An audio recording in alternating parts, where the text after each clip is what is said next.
Hello friends, you are very welcome on our channels.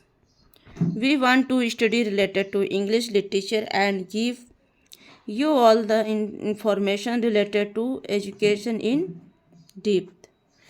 Friends, जैसे कि जान रहे हैं कि हमारा जो टॉपिक था तो द रिपब्लिक बुक प्लाटो और शुक्रात के बारे में ये हमारे जो डिटेल्स हैं तो चल रहा था, है ना। इसके बारे में हमारी जो स्टडी है वो चल रही थी। तो हमने सोचा कि इसके बारे में हम थोड़ा सा question answer, short question answer जो हैं इम्पोर्टेंस में, जो आपके पेपर में आने वाले क्वेश्चन आंसर्स हैं, तो उन्हीं टॉपिक से उठा के जो हमने मतलब पढ़ाया है और पढ़ा है, तो उन्हीं टॉपिक से उठा के हम आपको ये सारे क्वेश्चन आंसर्स आज दिखा रहे हैं कि क्वेश्चन आंसर कितने इंपॉर्टेंट से हैं। और इन क्वेश्चन आंसर के अर्थ को आप समझिएगा तब समझ में आएगा कि हो सकता है कि ये क्वेश्चन आंसर से आपके पेपर में आ सकते हैं। तो जिसने भी अच्छे से पढ़ा होगा डिटेल्स, उन्हें क्वेश्चन आंसर्स में बहुत बड़ी प्रॉब्लम्स नहीं जाएगी। तो चलिए पढ़ते हैं question number first. Write a short note a Plato writing और write a short note Plato technique और writing Plato was a voluminous writer and his work have been transmitted.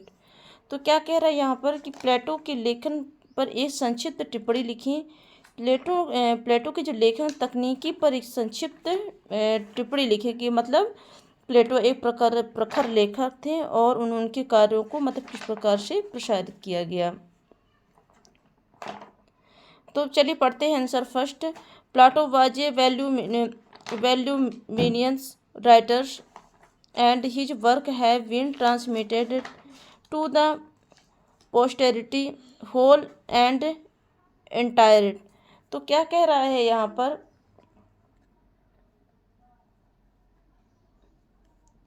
कि जो प्लाटो थे, प्लाटो एक कैसे थे, विशाल लेखक थे। प्लाटो वाज ए वैल्यूमिनियस राइटर, क्या कह रहा है यहाँ पर कि प्लाटो एक विशाल लेखक थे और उनकी जो जैसे हमारा क्वेश्चन क्या कह रहा था कि मतलब प्लाटो के लेखन पर संक्षिप्त टिप्पणी लिखी है कि जो प्लाटो थे किस प्रकार के लेखक थे। तो हमारा आंसर, तो ये आंसर आपको थोड़ा थोड़ा मैं शॉर्ट में बताऊंगी कि आपको क्या क्या इंपॉर्टेंस लिखना है यहाँ पे। तो जैसे अगर इस तरह के क्वेश्चन आ जाते हैं तो ये तो बहुत ज़्यादा ज़रूरी है कि यहाँ पे उनका इंट्रो डालकर और आप उनकी इंट्रो के आगे ये सारी चीज़ें मतलब लिख सकते हैं। जैसे क्या प्लाटो एक विशाल लेखक थी, उनकी रचनाएं संपूर्ण भावी पीढ़ी तक प्रेषित की गई। मतलब कि काफ़ी आगे तक हमको उनकी जो रचनाएं से हम सबको क्या मिला, काफ़ी प्रेरणा मिली। और no as the dialogues the work 35 in numbers deals with various subject. तो क्या कह रहा है यहाँ पे कि उनके संवादों को मतलब कृतियों के रूप में जाना जाता है, जो उनकी संख्या कितनी थी, 35 थी। संख्या में 35 विभिन्न विषयों में निपटे तथा यदि इन पत्रों को शामिल किया जाए तो जाहिर तौर पर संख्या बढ़ेगी, 36 होगी। हालांकि ये संभव बहुत है कि आम तौर पर संवादों के लिए इसके जिम्मेदार ठहराया जाता है। प्लेटो की रचनाएं उनके शिष्यों की सहायता से लिखी गई है। तो इस प्रकार से जो है तो ये हमारा मतलब ये तो उनका इम्पोर्टेंस हो गया क्वेश्चन आंसर। जैसे हमारा कह रहा था यहाँ पे राइट शॉर्ट नोट प्लाटोस राइटिंग। तो ये जो हमारे क्वेश्चंस हैं तो इनको आप मतलब इसी तरह से स्टार्टिंग में लिखिएगा उनके बारे में, है ना। और जैसे यहाँ पे ये भी पूछ रहा है कि जो उनकी लेखन तकनीकी पर मतलब संक्षिप्त टिप्पणी लिखी है ना, तो उनके लेखन के बारे में भी यहाँ पर दिया हुआ है। तो इस प्रकार से आप इसे शॉर्ट में भी बना के लिख सकते हैं। हालांकि मैंने इसे बना दिया है शुरू से ही, ये देख रहे हैं। उनकी टिप्पणियों के बारे में सब कुछ यहाँ पर दिया हुआ है ना। तो मैंने ज़्यादा बड़ा नहीं बनाया है। और अगर आप इसे चाहते हैं कि और छोटा लिखें तो आप इसे छोटा ना करके थोड़ा डिटेल्स में लिखेंगे तो आपको नॉलेज में मिलेगा। और जो कॉपी चेक करते हैं ना उन्हें भी समझ में आएगा कि इस बंदे ने कुछ मतलब अच्छा लिखा है ना। अब इसका पूरा हिंदी हो गया।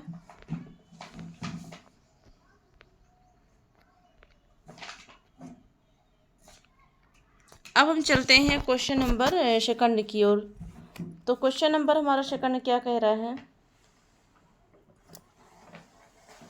राइट ए शॉर्ट नोट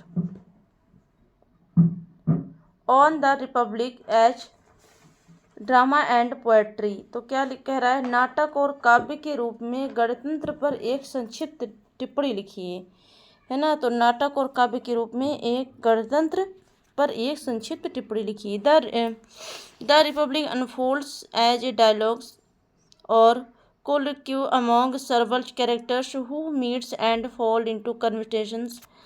तो ये कह रहा है यहाँ पे कि रिपब्लिक जो होती कई पात्रों के बीच एक संवाद बोलचाल के रूप में सामने आता है, जो मिलते हैं और बातचीत में पड़ जाते हैं, है ना।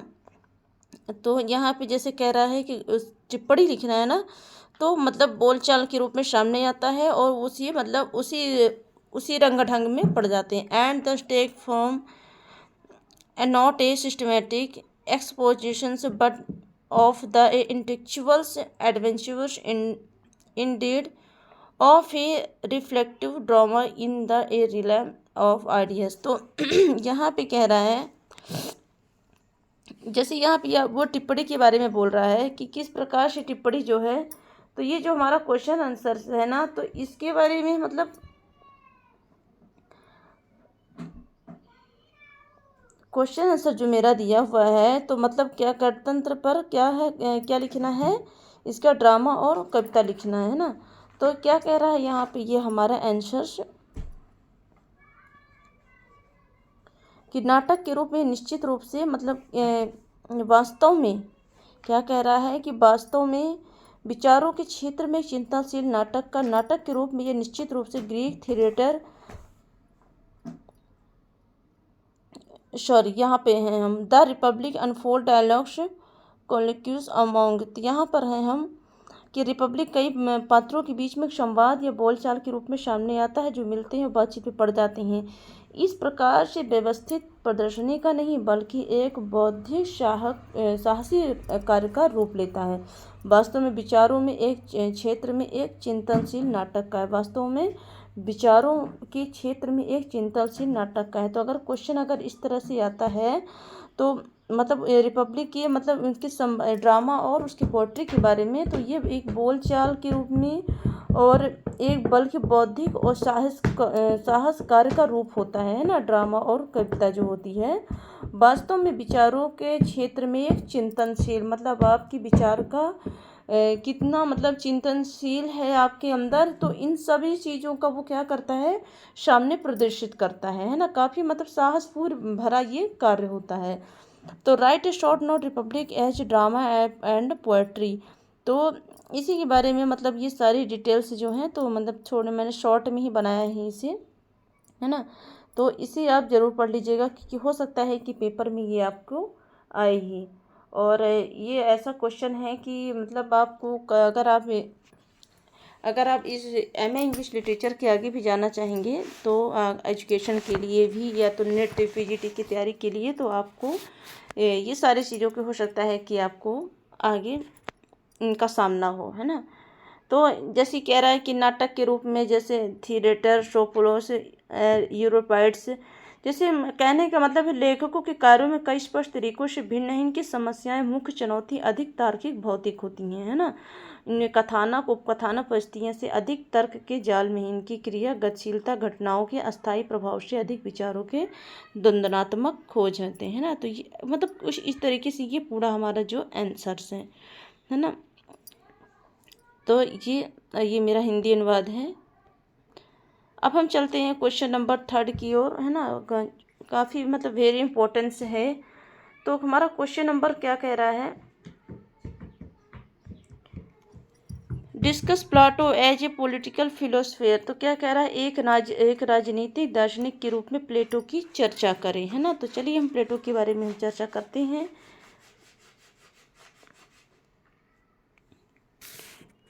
Plato belongs to an aristocratic family and championed the cause of the aristocracy, but as he feels under a magic spell of his master। तो क्या कह रहा है, प्लेटो जो हैं तो कहाँ से थे, एक कुलीन परिवार से थे। उन्होंने अभिजात वर्गों के हितों के लिए समर्थन किया, लेकिन जैसे ही उन्होंने अपने गुरु के मतलब जादू का एहसास हुआ, वह पूरी तरह से मतलब बदल गए और बदल तो गए और एक अच्छा व्यक्ति बन गए। एक खुश मिजाज व्यक्ति दुनिया के महानतम दार्शनिकों में से एक बन गया है ना। तो हम यहाँ पे राजनीतिक दार्शनिक के रूप में प्लेटो की हम चर्चा कर रहे हैं, है ना। तो मतलब उनके अंदर जैसे ये लिखा हुआ है कि more the bacon look the whole of knowledge the province. तो क्या कह रहा है कि मतलब बेकन जो होते हैं तो बेकन से भी अधिक उसने सारा ज्ञान मतलब प्राप्त कर लिया, है ना। तो ये हमारा कुछ इंट्रो हो गया है। तो जैसे ये हमारा इंट्रो क्या हो गया कि discuss Plato as a political philosopher. तो ये हम थोड़ा सा किसके बारे में जाने हैं, हम प्लेटो के बारे में जाने हैं ना। तो ये प्लेटो के बारे में इसके आगे और भी दिया हुआ है ना। अब हम यहाँ पे हमारा सबसे बड़ा मेन क्वेश्चन ये है प्लेटो कॉर्नर एंड पॉलिटिकल फिलोसफी। तो ये मतलब ये जो क्वेश्चन है तो इसको भी ज़रूर इस टॉपिक पे लिख लीजिएगा कि हो सकता है ये टॉपिक ये क्वेश्चन के अंदर ही ये टॉपिक है और ये ज़रूर ही आएगा। तो ये क्वेश्चन क्या कह रहा था, प्लेटो की चिंता एक राजनीतिक दर्शन ना। तो यहाँ पे जो प्लेटो की कैसी चिंता है, सुकरात जो था सुकरात इस प्लेटो माउथपीस तो मुख्य पात्र है। तो सुकरात जो है तो प्लेटो का मुख्य पात्र है। For both air in quotes of the ideal of और द परफेक्ट आइडिया। तो क्या कह रहा है यहाँ पर, क्योंकि दोनों ही आदर्श का उत्तम विचार की खोज में हैं। दोनों मतलब मुख्य पात्र का मतलब कि दोनों जो हैं तो एक जैसे ही हैं। दोनों का विचार कैसा है, आदर्श और एक उत्तम विचार है ना। तो ये प्लेटो की चिंता जो है तो राजनीतिक दर्शन के बारे में हम पढ़ रहे हैं। न्याय और आदर्श राष्ट्रमंडल के बारे में सारी सच्चाई प्लेटो चिंतित है। प्रारंभिक स्तर में भी राज्य को विभिन्न व्यवसायों को लोगों को आवश्यकता होती है। तो मतलब ये जो है इम्पोर्टेंस से पढ़ लीजिएगा।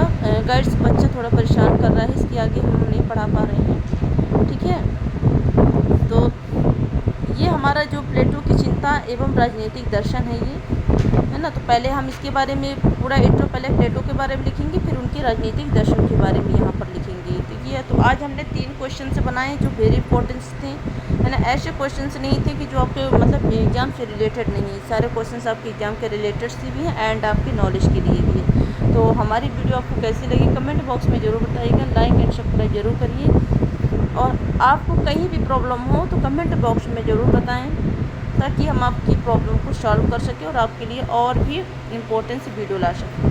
Thank you.